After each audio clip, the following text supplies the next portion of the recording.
El otro que anda bastante molesto, pero de verdad molesto, con molestia jarocha, es Recep Tayyip Erdogan, el presidente de Turquía, ese al que se le ha criticado, pues que como dice una cosa, dice otra.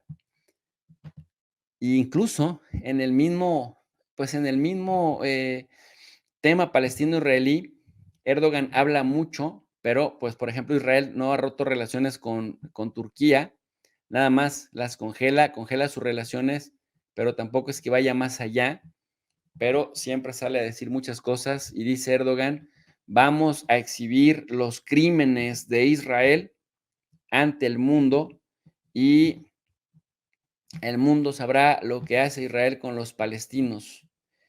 Pero, por ejemplo, Erdogan tampoco dice nada de forma crítica de Azerbaiyán, ¿no? Azerbaiyán está haciendo algo parecido con los armenios en el Cáucaso. Más de 100,000 armenios ya fueron desplazados, fueron expulsados, echados a patadas de la región de Nagorno-Karabaj, lo que era la República de Artsaj. Entonces, prácticamente 90% de la población de origen armenio en Nagorno-Karabaj, así le denominan allá en Azerbaiyán y República de Artsaj, le denominan los armenios, ya los enviaron a Armenia. Es un desplazamiento forzado y Erdogan apoya a Azerbaiyán. Ahora en el tema palestino, Erdogan está furioso con Israel y desde la cuenta oficial de la presidencia de la República de Turquía o Turquía, dice, Gaza no es solo un problema para quienes luchan por sobrevivir allí, sino para todos nosotros en una mega manifestación en la capital de Turquía. Dice, Israel, así lo dijo tal cual. No sé si ustedes ven esta mega manifestación en donde participa también Erdogan con su señora esposa y dice Erdogan, Israel comete desde hace 22 días abiertamente crímenes de guerra. Expondremos tus crímenes ante el mundo. Ya nos estamos preparando. Esto lo dijo ante más de 100,000 personas en el antiguo aeropuerto de la capital cultural de Turquía, Estambul, ¿no? Ya sabemos que la capital política es Ankara, pero Estambul es muchísimo más representativa, en este caso, y más simbólica para este tipo de actos que la misma Ankara. Si bien considera Erdogan que todo país tiene derecho a defenderse, cuestiona la manera en la que Israel, esa extraña manera en la que Israel lo hace, porque dice que va en contra de la justicia, dice, estamos en contra de dobles raseros y de las hipocresías. Además, señala el presidente turco que el principal culpable de la masacre es Occidente.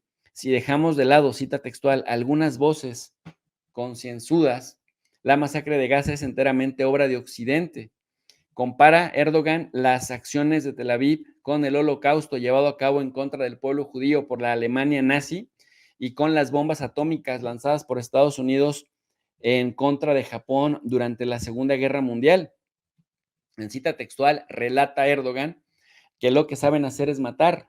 Aniquilaron a los judíos en las cámaras de gas, borraron ciudades del mapa con sus habitantes dentro con bombas atómicas, se refiere a los occidentales, dice, y esa es la misma mentalidad que vemos hoy en la franja de Gaza. Erdogan también aprovechó para hablar de su país, el cual, recordó, es heredero directo del imperio turco otomano, al que también pertenecieron Siria, los Balcanes y la misma franja de Gaza. Cita textual dice, ¿por qué los que lloraron por los muertos de Ucrania no levantan la voz por los que mueren en Gaza? Oye, Occidente, ¿quieres suscitar una nueva lucha de la media luna contra la cruz? Si esa es tu intención, entérate que nuestra nación no ha muerto, sino que sigue en pie. Esto pudo ser considerada también una especie de velada, una amenaza velada por parte de Erdogan, lo que se conoce en el mundo musulmán como una especie de amenaza de la yihad, ahora abiertamente encabezada por el mismo Erdogan. Y esto no deja de llamar la atención porque Recep Tayyip Erdogan es aliado de Occidente, es miembro de la OTAN y para el caso de Ucrania, algunas veces lo veíamos dando discursos extremadamente comprensivo con Rusia, pero cuando iba a Kiev o a Lviv o se encontraba por ejemplo, en Madrid con los miembros de la OTAN, cambiaba completamente su posición. Y hay quien ha aplaudido las posturas de Erdogan porque dicen, Erdogan podrá decir una cosa como dice otra, pero está buscando el interés de su país, a diferencia de los europeos, de los gobernantes europeos como Olaf Scholz, que tiene a Alemania de rodillas frente a Estados Unidos, que Estados Unidos cada vez le pide mayores sacrificios a Alemania y la hace que caiga en contradicciones con su propia política exterior, y aún así Alemania cede completamente en todo lo que se le ordene. En cambio, Erdogan no. España cede en todo lo que Estados Unidos le ordena, en cambio, Erdogan no. Si le conviene a Erdogan, lo hace, si no le conviene a Turquía, no lo hace. Esa es, digamos, el aplauso que le dan algunos analistas a Erdogan.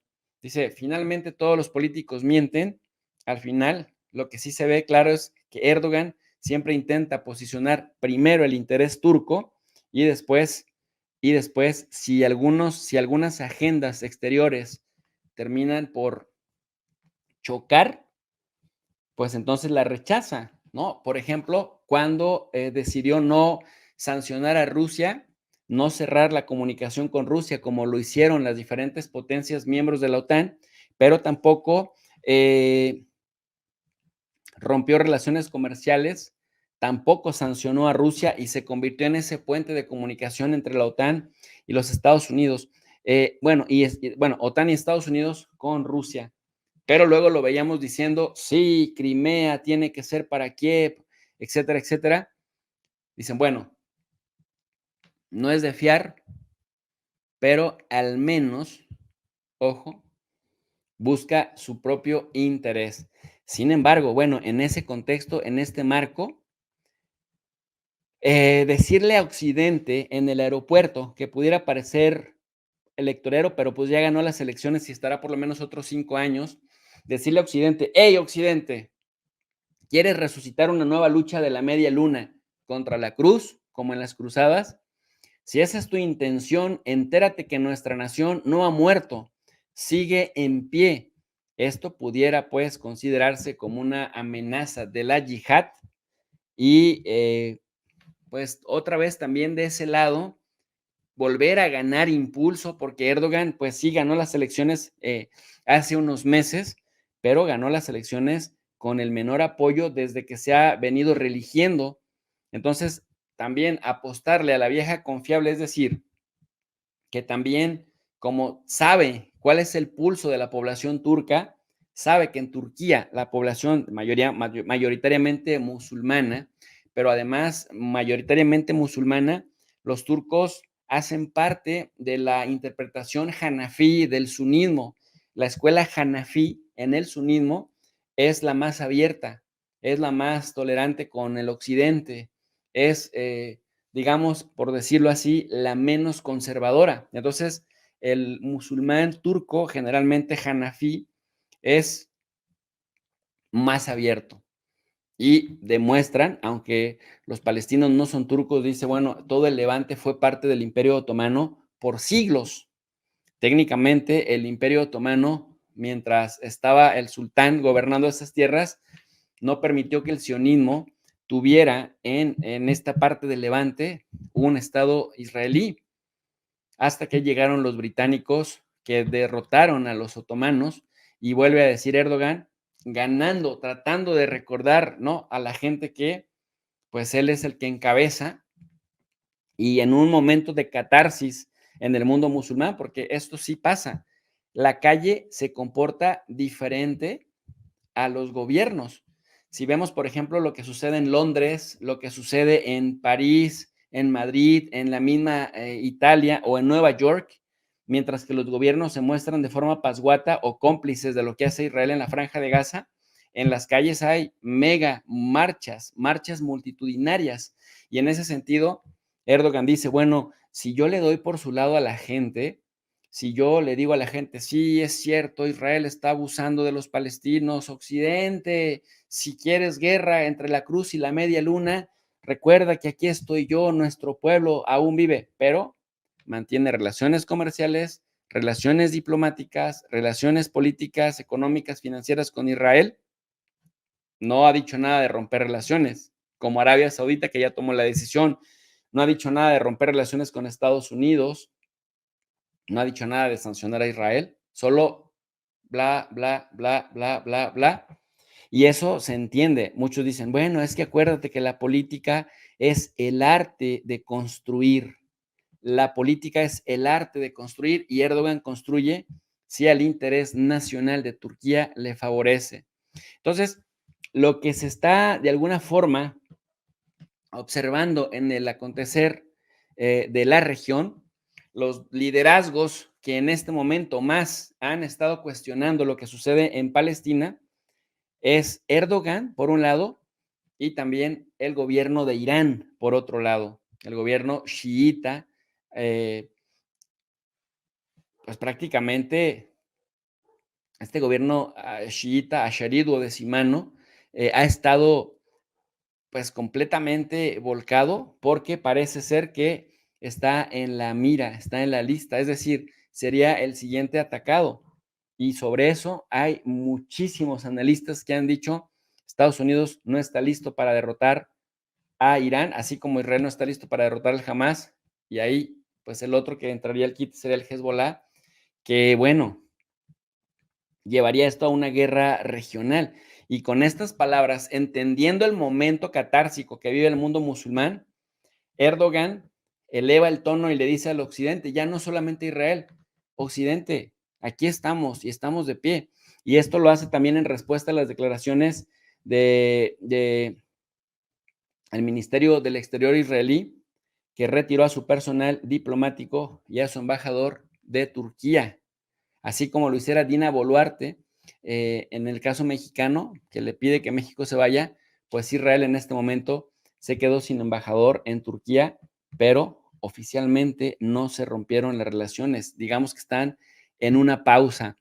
Erdogan propuso convocar a una conferencia de paz para solucionar el conflicto palestino-israelí, así como crear un corredor humanitario para la franja de Gaza. Erdogan canceló su visita a Israel en el contexto de esta escalada de la franja de Gaza y señaló textualmente ante el Parlamento el 25 de octubre, es decir, hace 3 días, a partir de que estamos grabando este video en vivo, dice, presentamos la iniciativa de convocar una conferencia internacional de paz palestino-israelí a la que asistirán todos los actores de la región, cosa que pues fue rechazada. Erdogan agrega que debido a su situación humanitaria, política y militar, Turquía está dispuesta a actuar como garante de Palestina. ¿Qué se entiende por eso? Turquía garante de Palestina. ¿Qué se entiende por eso más allá de verborrea, de incontención, de verborrea?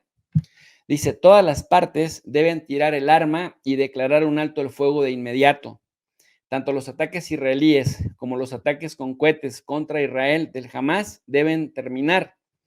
Es necesario inmediatamente crear un corredor humanitario porque debe garantizarse la entrada y la salida de los heridos y un intercambio de rehenes. Pero Israel ya está en un punto en el que ya no le satisface eso, ¿no? Y Erdogan por eso se frustra, porque no ha tenido el protagonismo que tuvo, por ejemplo, en el conflicto entre Rusia y Ucrania, en donde desde marzo del año 2022 fue intermediario, fue sede Turquía de los encuentros de funcionarios de alto nivel entre Ucrania y Rusia, y después, bueno, simple y sencillamente fue intermediario también, garante de los acuerdos del grano del Mar Negro, hasta que se cayó en julio del año 2023. Erdogan quería jugar un papel parecido, pero Israel lo ha ignorado completamente. De tal suerte, pues, que eso lo tiene muy enfadado.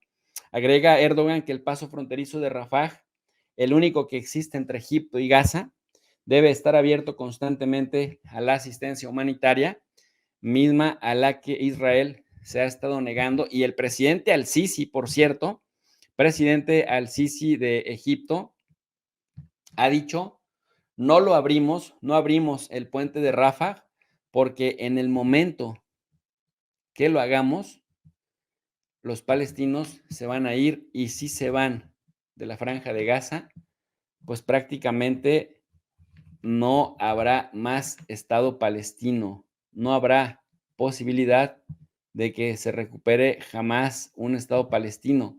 Así lo ha dicho Al-Sisi, aunque pues también sabemos que Al-Sisi tiene sus bemoles contra los hermanos musulmanes. Recuerden ustedes que Hamas es un movimiento islámico, islamista, que busca el poder político y esto también lo hace a través de expulsar a aquellos a los que considera invasores, sobre todo de oponerse a los modelos coloniales de opresión, como lo hicieran los hermanos musulmanes, que tienen su sede principalmente, su rama principal en Egipto, y esta hermandad musulmana se inspiraría en movimientos como el Mahdismo allá en Sudán, la Sanusilla en Libia, y bueno, pues también ahí mismo en Egipto, en Rashid Rida, ¿no? Que hablaba de la expulsión de los estados coloniales como el Reino Unido, Italia, Francia, a finales del siglo XIX. Y bueno, Hassan al-Banna en 1929 funda a los hermanos musulmanes, que es un conjunto de redes de autoayuda que hace lo que los gobiernos no hacen, fundan hospitales, escuelas, carreteras, caminos, etcétera, y hace que la gente se sienta más cercana con ellos y además se muestran como intolerantes contra la corrupción. De ahí viene el Hamas y estos son completamente rivales políticos de Al-Sisi. Por eso la revista Foreign Affairs, en esta revista Lisa Anderson escribe que si el presidente de Egipto, en este caso el egipcio Abdel Fattah al-Sisi, acoge con agrado la operación de Israel para destruir a Hamas y se niega a abordar la difícil situación de los civiles de Gaza, corre el riesgo de provocar una reacción pública contra su propio gobierno. ¿Por qué? Porque la población egipcia es completamente pro-palestina, pero al-Sisi, Abdel Fattah al-Sisi, dio golpe de Estado en contra de Mursi. Y además persiguió a los hermanos musulmanes y encarcelaron como a 500 de ellos. Y bueno, prácticamente al-Sisi, pues le da golpe de Estado a su propio presidente. Miren ustedes, por eso es bien interesante, o sea, no se da la casualidad. Al-Sisi agrega que no abre Rafah, que no deja que salgan por ahí los palestinos, porque, bueno, dice, aparte de que Israel los está bombardeando, bombardea este paso, tampoco queremos aquí al Hamas abiertamente en Egipto. Esta es una portada del diario El Mundo, en donde dicen al-Sisi, el recambio militar de Mursi que se volvió contra él. Este es el presidente Mursi, el único presidente que ha sido democráticamente elegido, ¿no? Electo allá en Egipto, que nada más duró un año y luego este señor, que era su subordinado, Abdel Fattah al-Sisi, terminó derrocándolo a Mursi, líder de la hermandad musulmana. Y ojo, ojo, es que Mursi se apoyó en al-Sisi para hacer un recambio en la cúpula militar y posteriormente al-Sisi terminó por darle golpe de Estado al mismísimo Mursi y pues finalmente Mursi terminó pues muy mal, murió políticamente, pero la persecución que realizó al-Sisi contra los hermanos musulmanes, pues ha sido también pues clave en la red de complicidades con Israel. O sea, prácticamente al-Sisi tiene una bronca tremenda contra los hermanos musulmanes y por ende contra todo lo que se le parezca. Por eso, miren, es bien importante saber el teje y maneje de lo que ocurre en el Medio Oriente. No es nada más decir, como te lo dicen en Televisa o en Univisión o en Telemundo, oh, es que todos son musulmanes y todos son iguales de violentos y todos son tal, tal, tal. No, hay muchas divisiones y el mundo es más complejo que únicamente ver las cosas en términos de buenos y malos. Al-Sisi gobierna un país, Egipto, gracias a un golpe de Estado que le dio a su propio presidente, al presidente Mursi, que lo había puesto ahí para ayudarle a hacer un recambio generacional en el ejército. Al-Sisi acomodó a las piezas que le eran leales a él, le dio golpe de Estado a Mursi, lo quitó de la escena política, a pesar de que Mursi, líder de los hermanos musulmanes, facción en la que se inspira Hamás en Palestina, en Egipto, termina por haber una desbandada. Miren, esto empezó en 2013, cuando lo echan del poder a Mursi, empieza una persecución brutal de Al-Sisi en contra de los musulmanes. Y este que les voy a presentar, este artículo, es 2017 y todavía se habla de una brutal represión por parte de Al-Sisi contra los hermanos musulmanes. Dice el diario El País, Ricardo González, en marzo del año 2017, fíjense, 4 años después de haber derrocado a su líder, a Mursi, todavía se habla de una brutal represión en Egipto que debilita a los hermanos musulmanes. Así lo describen. La feroz persecución del régimen Al-Sisi y las divisiones internas han dejado seriamente tocado al movimiento islamista, que había conquistado el poder no por métodos violentos, sino a través de las urnas. Algo parecido le sucedía al Hamás en Palestina. En la Franja de Gaza, el Hamás arrasó. En el Líbano, el Hezbollah es una fuerza política, aunque en Occidente no se cansan de llamarle movimiento terrorista Hezbollah. La verdad es que el Hezbollah es un partido político que es bastante popular y tiene bastante pegue electoral en el Líbano. Algo parecido sucedía con el Frente de Salvación Islámica, el famosísimo FIS, en Argelia, que tuvo que ser doblado en una guerra civil abierta entre aquellos socialistas que perdían todas las elecciones desde que este Frente de Salvación Islámica, el FIS argelino, empezó a competir como partido político en Argelia y se posicionó hasta que a las malas lo terminaron por debilitar, como sucedió con los hermanos musulmanes en Egipto. Por eso es que Al-Sisi, por más que digan el punto fronterizo, el paso fronterizo de Rafah, ¿por qué Al-Sisi no lo abre? Bueno, pues porque Al-Sisi tiene su propia guerra interna en contra de los hermanos musulmanes y lo que más se parece en esta vida a los hermanos musulmanes, pues es el Hamás palestino, que encuentra parte de su gran inspiración en la hermandad musulmana que fundó Hassan al-Banna desde hace por lo menos 90 años, allá por 1929.